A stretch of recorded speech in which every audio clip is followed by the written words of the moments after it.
Kesempatan pagi ini saya akan berbagi sharing dengan saudara satu kebenaran, satu pengajaran firman Allah yang pagi ini saya berikan judul, temanya adalah melibatkan Tuhan. Tentunya melibatkan Tuhan dalam kehidupan kita. Saya percaya setiap kita melibatkan Tuhan sih dalam hidup kita. Tetapi kita melibatkan Tuhan itu sebagai apa dalam hidup kita? Pertanyaannya adalah kita melibatkan Tuhan itu sebatas apa dan sebagai apa dalam hidup ini. Ini kita coba mau belajar saudara ya. Kita baca dulu ayatnya ya. Yakobus pasal yang keempat ayat 13 sampai 15. Berarti masing-masing kita baca satu ayat sebab ada 3 ayat 13 sampai 15. Saya baca ayat 13 lalu saudara ayat 14 15-nya. Sama-sama kita membacanya. Yakobus 4 ayat 13 saya baca begini kata firman Allah. Jadi sekarang, hai kamu yang berkata hari ini atau besok kami berangkat ke kota Anu. Dan di sana kami akan tinggal setahun dan berdagang serta mendapat untung. Teruskan yang 14 saudara. Sedang kamu tidak tahu apa yang akan terjadi besok. Apakah arti hidupmu? Hidupmu itu sama seperti uap yang sebentar saja kelihatan lalu lenyap. Mari ayat 15-nya bersama-sama kita baca 1, 2, dan 3. Sebenarnya kamu harus berkata, jika Tuhan menghendakinya, kami akan hidup dan berbuat ini dan berbuat itu. Bapak Ibu Saudara dikasih Tuhan, Yakobus 4 ayat 13 sampai 15. Kalau kita pelajari secara cermat, baca dengan baik-baik kalimat ayat firman Allah ini. Ayat ini sebetulnya bicara tentang seseorang itu mau membangun hidupnya dan dia punya rencana. Rencananya dikatakan pergi ke kota Anu. Saya baca sejak ayatnya ya. Jadi sekarang hai kamu yang berkata hari ini dikatakan atau besok kami berangkat ke kota Anu. Ini bicara perencanaan hidup. Untuk masa depannya punya rencana. Dan di sana di kota Anu tadi di sana kami akan tinggal setahun. Direncanakan tinggal setahun. Dan berdagang serta mendapat untung. Bukan kayak 13 ini bicara tentang perencanaan hidup untuk masa depan hidup yang lebih baik. Lalu kemudian dikatakan sedang kamu tidak tahu kata Tuhan kata firman Allah. Apa yang akan terjadi besok, jangankan yang terjadi besok kita tidak tahu, 1 jam di depan kita saja terjadi apa, kita nggak tahu. Pelajaran kecelakaan di exit tol Bawen beberapa hari yang lalu, 3-4 hari yang lalu, saudara ya, 2-3-4 hari yang lalu gitulah kira-kira ya. Siapa yang sangka orang menikmati pagi-pagi itu perjalanan, mungkin masih gelap tuh ya. Menikmati suasana pagi yang nyaman, tapi siapa sangka tiba-tiba ketika exit tol dan berhenti di lampu merah, mungkin mereka mau jalan-jalan kemana, menikmati perjalanan bersama keluarga. Lagi berhenti, gak pikir macam-macam, nyaman-nyaman saja dan tidak ada apa-apa. Semuanya terkontrol kelihatannya baik-baik saja. Tapi lihat, jangankan besok kita tidak tahu yang terjadi apa. 1 jam bahkan setengah jam di depan kita terjadi apa kita nggak tahu. 1 menit di depan kita nggak tahu. Itu sepersekian menit. Tahu-tahu banyak mobil yang parkir di lampu merah exit tol Bawen. Di belakang ada mobil tronton. Ngebel keras, klaksonnya keras. Det! Belong remnya. Mobil itu ditabrak semua di lampu merah. Korbannya berapa itu bertambah terus kan. Anda lihat berita kan?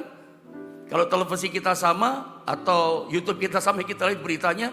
Mungkin 4 yang meninggal, 2-3 luka-luka dan kayaknya bertambah lagi. Parah, cukup parah kecelakaan. Siapa sangka di mobil sedang disetir lagi duduk mungkin tidur yang lain. 1 menit di depan gak tahu yang terjadi. Makanya dikatakan kita gak bisa membuat rencana tanpa melibatkan Tuhan. Lihat ayat ini saya ulang, ayat 14. Ini kan teguran Tuhan, ini sebetulnya warning, mengingatkan ayat 14. Sedang kamu tidak tahu apa yang akan terjadi besok, jangankan besok, 1 menit, 1 jam di depan kita, kita nggak tahu. Pelajaran kecelakaan itu keras buat kita. Terus apakah arti hidupmu?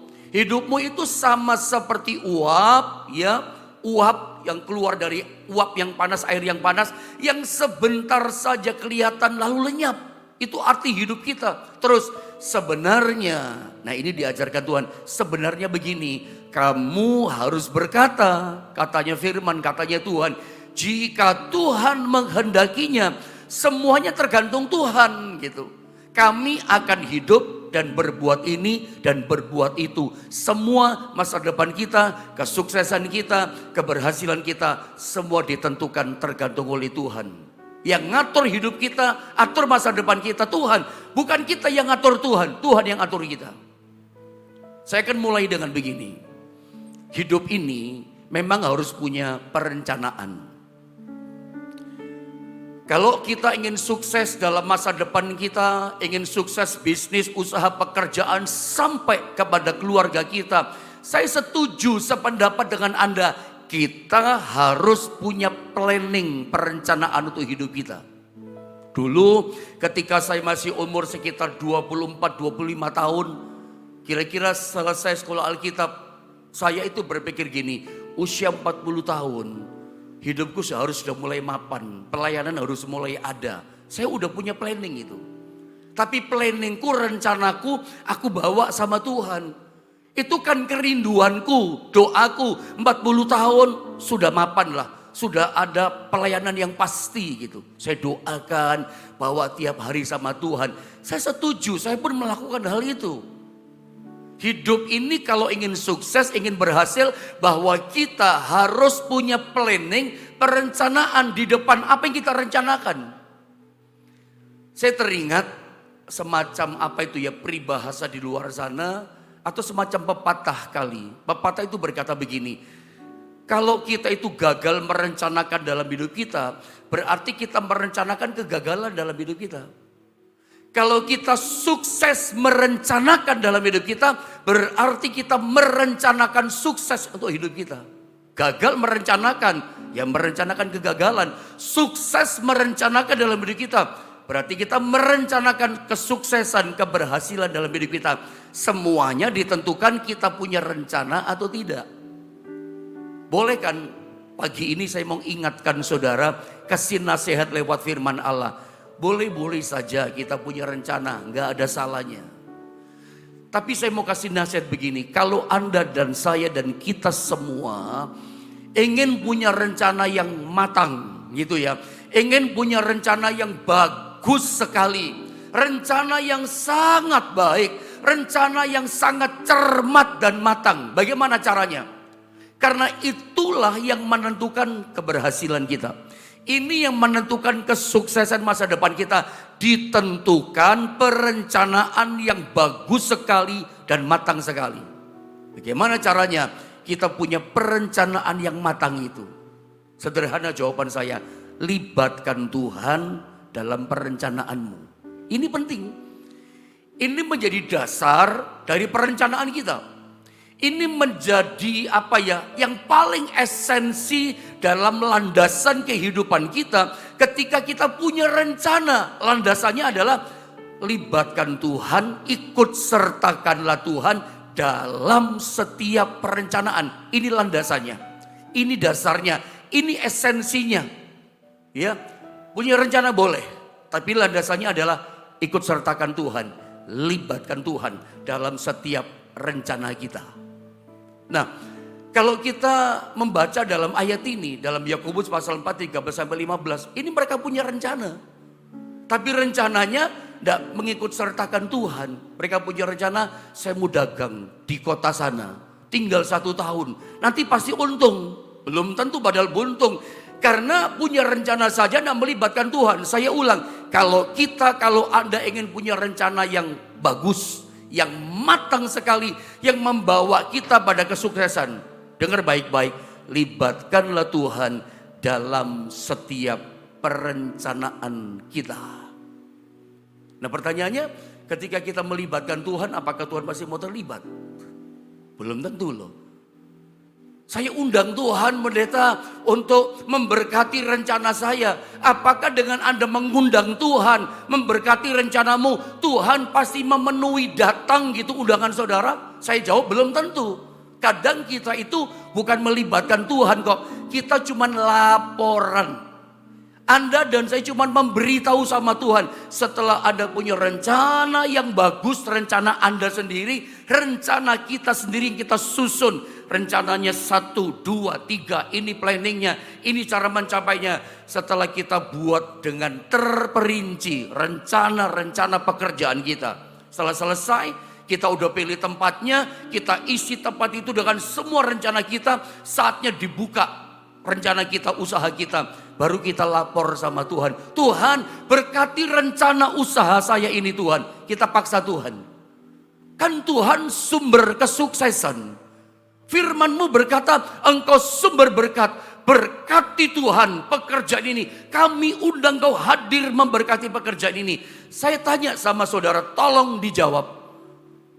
Anda ini bukan mengikut sertakan Tuhan, melibatkan Tuhan. Anda ini cuma laporan.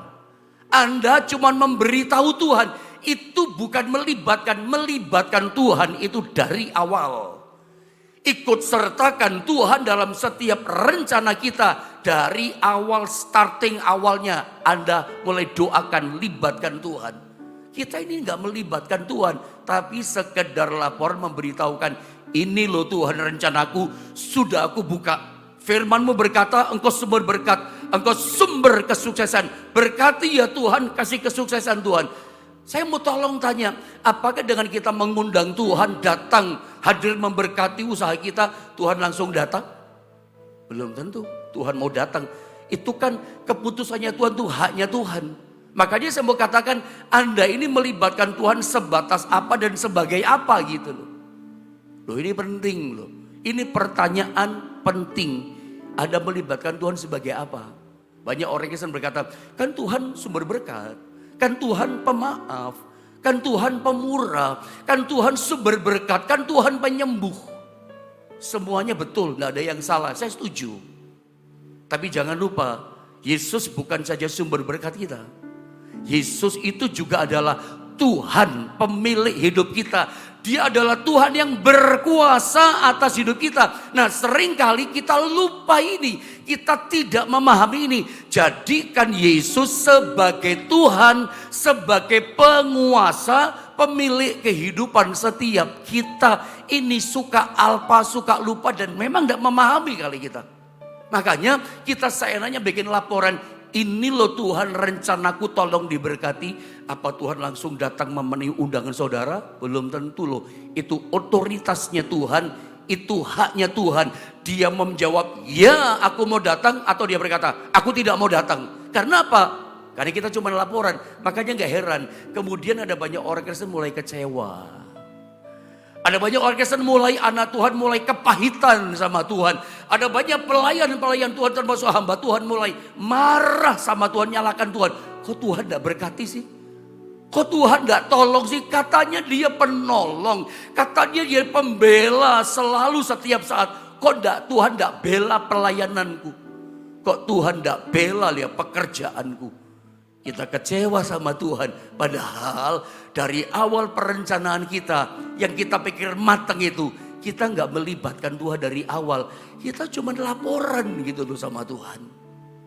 Punya rencana bagus. Bahkan rencana yang matang, nggak ada salahnya punya rencana.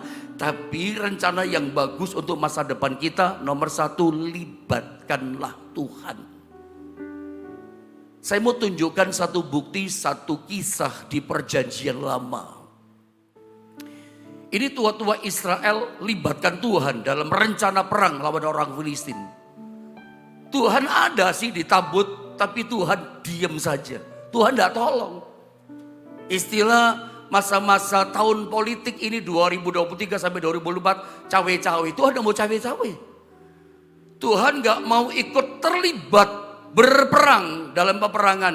Umat Israel bersama dengan orang Filistin, tabut dibawa. Itu rencana mereka, wah Tuhan pasti terlibat. Mereka undang Tuhan, tapi Tuhan diam saja. Kita lihat ayatnya ya. Saya coba buktikan sama saudara, ini loh ceritanya ada gitu. 1 Samuel pasal 4 ayat 1 sampai 4 dan loncat ayat 10. Mari perhatikan baik-baik, saya membaca ayat ini untuk setiap kita. Saya baca ya, 1 Samuel 4 ayat 1 sampai 4. Dan perkataan Samuel sampai ke seluruh Israel. Lihat ayat ini. Orang Israel maju berperang melawan orang Filistin dan berkemah dekat Ebenhazer. Sedang orang Filistin berkemah di Afek. Orang Filistin mengatur barisannya berhadapan dengan orang Israel. Ketika pertempuran menghebat, terpukullah kalah orang Israel, umat Allah kalah oleh orang Filistin. Gagal total. Yang menewaskan kira-kira 4.000 orang di medan pertempuran itu. Israel kalah perang lawan orang Filistin, 4.000 orang yang mati. Kalah 4.000 orang mati. Lalu mereka bikin perencanaan. Apa perencanaannya? Coba next, lihat ayat yang ketiga. Ketika tentara itu kembali ke perkemahan, terpukul kalah, mundur gitu kira-kira. Berkatalah para tua-tua Israel. Nah, tua-tua Israel ikut cawe-cawe. Ikut terlibat, atur strategi karena kalah perang. Mengapa Tuhan membuat kita terpukul kalah oleh orang Filistin pada hari ini? Bingung mereka, kok bisa sih kalah perang gitu. Lalu mereka punya rencana begini, marilah kita mengambil dari Silo. Ini perencanaan loh. Tabut perjanjian Tuhan. Supaya ia, yaitu Tuhan Allah, datang di tengah-tengah kita. Diundang Tuhan hadir lewat tabut. Karena tabut Allah itu simbol kehadiran Allah. Tuhan hadir di antara kerubion, ditutup pendamaian. Perjanjian lama, Tuhan itu hadirnya di tabut Allah. Makanya mereka menyembah di situ kan, tabut Allah. Ditaruhnya di ruangan maha suci kan. Tabut Allah, simbol kehadiran Allah. Daud bawa tabut Allah di Sion, di kotanya Allah. Karena dia percaya kalau ada kehadiran Allah, makmur Yerusalem. Israel berkemenangan. Daud ngerti itu. Tabut lambang kehadiran Allah. Jadi tua-tua Israel bikin strategi perencanaan. Ayo perang kembali, lawan lagi Filistin. Tetapi kita undang Tuhan hadir. Rencananya gini, lewat tabut Allah kita ambil di Silo. Dan melepaskan kita, menang maksudnya, dari tengah-tengah musuh kita orang Filistin. Itu rencananya. Mereka pikir gini, rencana kita pasti berhasil. Tapi bukan rencana Tuhan ya. Bukan kehendak Tuhan, itu kehendak mereka. Itu rencana kehendak tua-tua Israel gitu loh. Itu rencana, sebetulnya mereka ingin melibatkan Tuhan. Tapi Tuhan gak mau terlibat. Pertanyaan gini, apakah kalau kita melibatkan Tuhan pasti mau terlibat? Lihat lagi ayat yang keempat. Kemudian bangsa itu menyuruh orang ke Silo. Lalu mereka mengangkat dari sana tabut perjanjian Tuhan semesta alam yang bersemayam di atas para kerub. Terus kedua anak Eli, ini durjana imam Hofni dan Pinehas. Ini pejinah ya, berjina dengan perempuan-perempuan di pintu bait Allah. Korban lemak dibakar untuk Tuhan, mereka ambil, mereka makan, itu untuk Tuhan. Khusus Tuhan dia ambil juga. Imam ini imam durhaka, Hofni dan Pinehas, anaknya Imam Eli. Bapaknya gak bisa ngajari dengan benar anak-anaknya. Ada di sana dekat tabut perjanjian Allah itu. Terus ayat 10 loncat, bagaimana rencana mereka? Berhasil atau tidak? Apakah betul-betul Tuhan mau terlibat? Kita lihat di ayat 10. Kita buktikan, kita jawab bersama-sama. Mengundang Tuhan, apa pasti Tuhan berkata, ya aku datang. Buktinya ini, ayat 10. Mari Bapak Ibu Saudara jemaat Tuhan sama-sama dong kita baca. Sebagai jawaban kita sama-sama lewat ayat ini buktinya. Ayat 10, 2, 3. Lalu berperanglah orang Filistin sehingga orang Israel terpukul kalah. Mereka melarikan diri masing-masing ke kemahnya. Amatlah besar kekalahan itu dari pihak Israel, gugur 30.000 orang pasukan berjalan kaki. Keok kalah besar. Tadi 4.000, sekarang lebih besar kekalahannya. Lebih besar hancurnya, 30.000 orang yang mati kalah perang, gugur kalah perang. Apakah Tuhan selalu mau terlibat diundang? Jawabannya apa? Ternyata tidak. Itu kan rencana mereka. Boleh punya rencana, tapi libatkan Tuhan. Tapi mereka cuma bikin laporan kok. Makanya Makanya lihat pertanyaan saya ini, apakah cukup ya dalam kehidupan kita melibatkan Tuhan dalam hidup kita? Atau melibatkan Tuhan dalam rencana kita? Menurut saya nggak cukup. Kalau toh kita mau merencanakan perencanaan dalam hidup kita melibatkan Tuhan, kita tuh mesti tahu rencana Tuhan tuh apa atas hidup kita. Atau lihat gambar ini berikutnya. Dan apakah Tuhan pasti mau terlibat? Jawabannya kita tahu, belum tentu dia mau terlibat. Ada satu ayat yang saya coba tunjukkan, ayat yang sangat terkenal, legend ayat ini jadi ayat emas bagi banyak orang Kristen. Saya sering munculkan ayat ini, saya sering ajarkan. Lihat ayat ini saya baca, perhatikan baik-baik. Sebab itu apakah yang akan kita katakan tentang semuanya itu? Roma 8:31. Jika Allah di pihak kita, ada kata jika ya. Jika Allah di pihak kita, siapakah yang akan melawan kita? Sayangnya banyak di antara kita orang Kristen ketika membaca ayat ini, mengartikan ayat ini, kita menerimanya, kita telan mentah-mentah. Sehingga banyak di antara kita orang Kristen berkata, Allah di pihak kita, siapakah melawan kita? Perhatikan baik-baik. Di depan Allah di pihak kita ada kata jika. Ayat ini berkata, jika Allah di pihak kita, jika dia di pihak kita. Memang dikatakan siapakah yang akan melawan kita? Tidak ada bisa lawan kita. Itu kalau kesimpulannya jika Allah di pihak kita. Jadi kata kuncinya saya suka katakan ada pada kata jika. Jadi sebetulnya jika Allah tidak di pihak kita, berarti semua orang bisa melawan kita, siapa saja bisa kalahkan kita. Jika Allah tidak di pihak kita.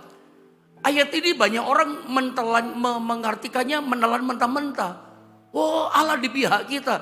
Loh, kalau memang jika Allah di pihak kita, kita pasti menang. Tapi jika Allah tidak di pihak kita, siapapun atau semuanya itu bisa kalahkan kita. Ayat ini menunjukkan kepada kita, begini loh saudara, belum tentu Tuhan mau terlibat dengan segala rencana kita. Karena ternyata kita seperti contoh awal tadi, kita cuma bikin laporan saja ternyata. Setelah semua terperinci rencana kita, baru kita laporan, ini loh rencanaku Tuhan, aku mau bikin ini, tolong berkati ya Tuhan. Ada paksa Tuhan. Saya tulis di gambar berikutnya mungkin lebih keras, sorry kata-kata saya ya. Kita ini gak bisa mengatur Tuhan. Seringkali kita bikin rencana yang sudah selesai, tempatnya sudah dibuka, diisi gedung tempat itu, kita usaha ini, setelah rencana yang finishing, lalu kita baru lapor sama Tuhan. Tuhan tolong berkati ya rencana saya. Dengarkan saya, kita tidak bisa mengatur Tuhan sesuka kita. Harusnya Tuhan yang atur kita, bukan kita atur Tuhan, bukan Anda atur Tuhan, Tuhan atur hidup Anda. Mana buktinya ayatnya pendeta? Yesaya 31-2. Kita gak bisa atur Tuhan sesuka yang kita mau. Coba lihat ayat ini ya, saya mau terangkan sedikit sama saudara. Yesaya pasal 30 ayat 1 dan ayat yang kedua. Mari perhatikan. Celakalah anak-anak pemberontak. Perhatikan, siapa yang disebut celaka? Siapa yang firman Allah yang Tuhan katakan celaka dan disebut anak-anak pemberontak? Siapa itu anak pemberontak? Siapa dikatakan hidupnya akan celaka? Demikianlah firman Tuhan. Siapa coba yang celaka dan pemberontak? Yang melaksanakan suatu rancangan atau rencana yang bukan daripadaku. Kita seringkali bikin rencana sendiri, ya kan? Lalu kita laporan, ini loh rencana ke Tuhan, tolong berkati. Ini usahaku, udah finishing Tuhan. Tinggal aku buka hari ini, tolong berkati. Ada paksa Tuhan, Anda mau atur Tuhan. Harusnya Tuhan yang atur kita. Orang yang seperti ini melaksanakan suatu rancangan yang sebetulnya bukan rancangan daripadaku. Tuhan katakan, orang ini orang celaka. Orang ini orang pemberontak. Anak Tuhan begini, anak pemberontak. Paksa Tuhan berkati rencananya. Saya tahu apa yang sedang saya sampaikan, yang saya lepaskan lewat pengajaran ini tidak enak didengar. Kalau rasa minuman ini pahit, makanan ini mungkin pahit, tapi percaya ini sehat buat rohani kita. Memang rasanya pedas atau pahit, keras ini firman, tapi sehat buat iman, mendewasakan rohani kita. Nggak enak disebut celaka, nggak enak disebut pemberontak. Tapi ayat ini berkata, orang yang coba atur Tuhan, suruh berkati rencananya, bukan rencana Tuhan. Orang ini orang celaka, ini anak pemberontak, kata Tuhan. Terus saya baca boleh ya, perhatikan.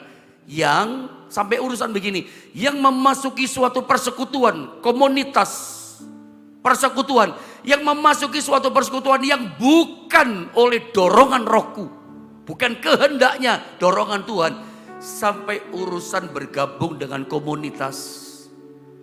Ini bolehlah masuk sebuah gereja, masuk sebuah persekutuan doa atau persekutuan komunitas yang lain. Itu pun kalau kita masuk, itu kalau bukan karena dorongan Roh Kudus, itu dikatakan ini orang celaka ini. Karena gak minta petunjuk Tuhan. Punya rencana, ini kan rencana kan. Aku mau bergabung, saya percaya ketika Anda bergabung dengan komunitas ya, channel GSPD Philadelphia Jombang, kita bersekutu tiap hari di sini. Saya percaya kalau Anda ada hari ini, itu karena dorongan dari Roh Kudus, karena dorongan Rohku, kata Tuhan. Kalau enggak, Tuhan katakan apa? Memberontak ini orang. Sampai urusan itu, Tuhan katakan libatkan Tuhan. Masuk persekutuan saja, komunitas saja. Tuhan mau gini, libatkan aku, libatkan kehendakku. Bukan sesuka kita melangkah. Apalagi dikatakan sehingga, wah ini keras, dosa mereka bertambah-tambah.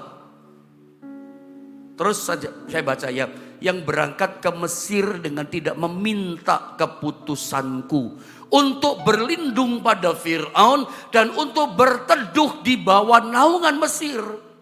Mesir itu gambaran bangsa kafir dan bicara tentang kelimpahan ekonomi, budaya, kemajuan dan segala macam. Berangkat ke Mesir dengan tidak meminta keputusanku, petunjuk Tuhan, melibatkan Tuhan, mengikut sertakan Tuhan. Untuk berlindung pada Fir'aun, berlindung ekonomi kita, kerjaan kita. Berteduh di bawah naungan Mesir, mau berteduh nyaman hidup kita. Itu pun kalau tidak seizin Tuhan, melibatkan Tuhan, itu dosa bertambah. Itu celaka, kata Tuhan. Jadi ternyata Tuhan itu mau gini, kita melibatkan Tuhan. Kita gak bisa atur Tuhan, Tuhan yang atur kita. Saya menyatakan ini kepada saudara bukan berarti kita gak boleh punya rencana. Boleh punya rencana. Tapi ingat, selain kita punya rencana atas hidup kita, masa depan kita, saya mengingatkan Tuhan juga punya rencana atas hidup saudara dan saya. Dan ini harus kita yakini. Saya ulang, bukan cuman Anda yang punya rencana atas hidupmu. Tuhan kita yang kita percaya ternyata mempunyai rencana untuk masa depan masing-masing kita. Ini harus kita percayai, harus kita yakini. Saya percaya Tuhan punya rencana yang indah untuk masa depan hidup saya. Dia punya rencana atas hidupku. Bagaimana dengan Anda? Percaya ke saudara, Tuhan punya rencana atas hidupmu? Yesaya 55, 8 dan 9 katakan ini. Sebab rancanganku atau rencanaku bukanlah rancanganmu, rencanamu. Dan jalanku bukanlah jalanmu, bukanlah jalanku. Demikianlah firman Tuhan. Seperti tingginya langit dari bumi, demikianlah tingginya jalanku dari jalanmu. Dan rancanganku atau rencanaku dari rancanganmu. Tuhan punya rencana itu jauh lebih tinggi daripada rencana kita. Anda boleh bilang, tapi rencanaku hebat loh Pak. Aku nyusunnya sama orang-orang pinter. Silakan. Tetap firman Allah katakan, saya katakan, rencana Tuhan jauh lebih hebat. Rencana Tuhan rancangannya jauh lebih indah, jauh lebih mulia untuk masing-masing hidup kita. Silakan Anda punya rencana, boleh-boleh saja, bukan tidak boleh. Tapi Anda harus ngerti dasar rancangan Allah atas hidup kita itu apa.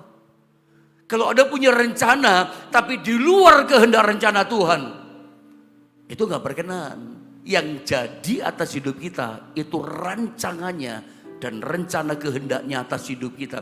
Jadi sebetulnya kita boleh punya rencana, tapi kita mesti ngerti rencana dasar pokok Tuhan atas kita, atas hidup kita itu apa, destininya apa atas hidup kita. Kita mesti bisa nangkap itu loh. Ingat kisah Petrus, Matius 14, 28 sampai 29. Terakhir deh buat setiap kita, pelajaran apa kita bisa dapat di sini. Saya mau bicara sesuatu di sini sama saudara, perhatikan. Lalu Petrus berseru dan menjawab dia, Tuhan, apabila engkau itu, suruhlah aku datang kepadamu berjalan di atas air. Perhatikan, kata Yesus, datanglah. Maka Petrus turun dari perahu dan berjalan di atas air mendapatkan Yesus. Sebutlah kalau saya pakai terjemahan bebas, Petrus punya keinginan. Boleh pendeta kita punya keinginan? Boleh dong. Petrus punya keinginan supaya dia bisa berjalan di atas air seperti Yesus. Itu kan spektakuler. Itu kan luar biasa. Boleh punya keinginan, boleh-boleh saja. Punya rencana, boleh untuk masa depan kita. Tuhan tidak melarang kok ada punya rencana. Tuhan tidak pernah larang kita punya keinginan, silakan. Lihat Petrus keinginannya. Dia berkata gini, Tuhan apabila itu engkau suruh aku berjalan di atas air. Aku pengen loh Tuhan berjalan di atas air seperti engkau. Aku pengen loh Tuhan punya pekerjaan yang bagus. Aku pengen loh Tuhan jadi hamba Tuhan yang diurapi Tuhan kayak itu. Boleh saja kita punya rencana, punya keinginan yang besar. Tuhan tidak larang. Anda ngerti ya garisnya sekarang? Boleh punya rencana. Saya pengen kayak gini loh Tuhan. Saya pengen punya rumah kayak gini loh. Saya pengen loh Tuhan anak-anakku kayak gini Tuhan. Boleh punya keinginan, boleh punya rencana. Petrus pun punya rencana, keinginan atas hidupnya. Lalu apakah setelah Petrus menyatakan rencananya, menyatakan keinginannya, aku ingin berjalan di atas air loh Tuhan. Lalu apakah Petrus langsung nekat keluarkan kakinya berjalan di atas air keluar dari perahu? Jawabannya apa? Tidak. Dia diam dulu di perahu. Dia memang punya keinginan. Ya, dia punya rencana, betul. Tetapi keinginannya nggak langsung membuat dia nekat. Tadi pagi kemarin saya katakan beberapa hari yang lalu, iman sama nekat itu beda tipis. Nekat itu berasal dari kehendak kita. Iman itu dari kehendak dan rencana Tuhan. Makanya Petrus diam dulu. Iya kan? Begitu Yesus berkata gini, datanglah Petrus. Come on Petrus. Ada suara perkataan Tuhan. Ada arahan firman dilepaskan. Baru Petrus tahu rencananya kehendak Tuhan. Dia keluarkan kakinya. Setelah petunjuknya jelas, dia keluar dan berhasil rencananya, berhasil keinginannya berjalan di atas air. Kenapa Petrus berhasil dengan keinginannya? Karena keinginannya, rencananya sesuai dengan rencana Tuhan. Dia tanya dulu rencananya, ini loh rencanaku Tuhan. Aku ingin berjalan di atas air. Dia tunggu Yesus sampai dia berkata, datanglah Petrus, come on Petrus. Baru dia jalan. Apakah selalu Tuhan memenuhi undangan kita? Bisa ya, bisa tidak. Petrus ya. Karena dia tunggu, sabar gitu. Anda boleh punya rencana, tapi serahkan rencanamu pada Tuhan. Anda mesti ngerti bahwa kita punya rencana, ternyata Yesus Tuhan kita punya rencana. Mari kenal Tuhan bukan cuma sebagai pemberi berkat. Kenali dia sebagai Tuhan Allah kita yang berkuasa atas hidup kita. Dan dia pemilik satu-satunya atas hidup kita. Sehingga Anda gak main seenaknya saja punya rencana. Bawa rencanamu sama Tuhan. Tuhan, aku ingin ini loh Tuhan. Mungkin Anda sambil nangis. Aku rencanaku kerjaan mau gini loh Tuhan. Saya percaya kalau dari awal Anda libatkan Tuhan, Tuhan pasti buka jalan. Tuhan penuhi keinginanmu. Tuhan berikan rencanamu. Rencanamu dibuat berhasil. Boleh punya rencana? Boleh. Rencana untuk masa depan kita, keinginan kita boleh. Tapi dari awal libatkan Tuhan. Ingat, jangan laporan. Saya udah selesai ini loh Tuhan berkati. Ada mau paksa Tuhan. Tuhan gak bisa dipaksa. Tuhan gak bisa diatur. Jangan kau mengenal Tuhan hanya sebagai pemberi berkat. Dia pemaaf, dia pengampun, dia penolong, dia pembela.